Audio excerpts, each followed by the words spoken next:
नमस्कार। आइए सुनते हैं आज मैथिली शरण गुप्त के द्वारा लिखी गई एक कविता का सारांश। अगर यह सारांश पसंद आए तो प्लीज़ मेरे चैनल को सब्सक्राइब करें और बेल आइकन को दबाना ना भूलें।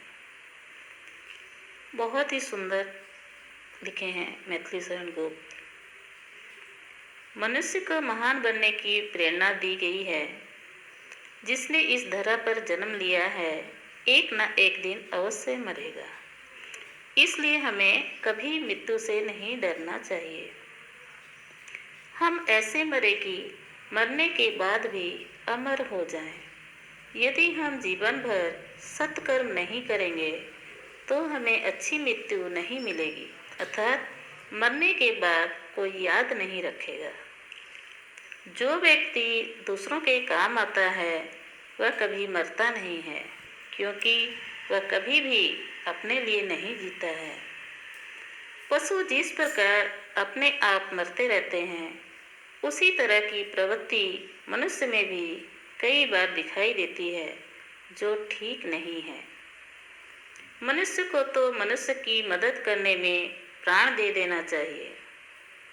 संपत्ति के लोभ में पड़कर हमें गर्व से नहीं खिलाना चाहिए। कुछ अपने मित्र और परिवार आदि लोगों को देखकर भी अपने को बलवान नहीं मानना चाहिए, क्योंकि इस संसार में कोई भी अनाथ या गरीब नहीं है। यहाँ कोई भी अनाथ नहीं हो सकता, क्योंकि ईश्वर जो तीनों लोकों के नाथ हैं वे सदा सबके साथ रहते हैं, क्योंकि ईश्वर दीनबंधु हैं। गरीबों पर दया करने वाले भी हैं, परम दयालु हैं, विशाल हाथ वाले हैं, अर्थात वे सबकी मदद करने के लिए सदा तत्पर रहते हैं। जो अधीर होकर अहंकारी बन जाते हैं वे तो सच में भाग्यहीन हैं। मनुष्य तो वही है जो मनुष्य की सेवा करे और उसके लिए मरे।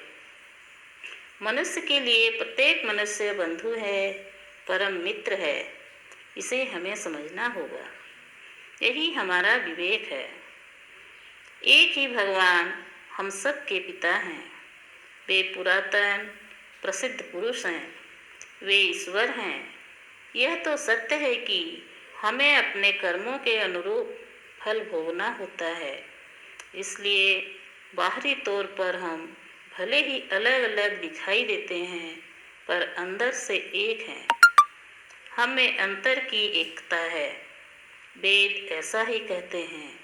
समाज में अनर्थ तब होता है जब मनुष्य दूसरों को अपना बंधु नहीं मानता। मनुष्य को ही मनुष्य की पीड़ा को दूर करना होगा। इसीलिए सही मायने में मनुष्य वह है जो मनुष्य के लिए मरता है। धन्यवाद।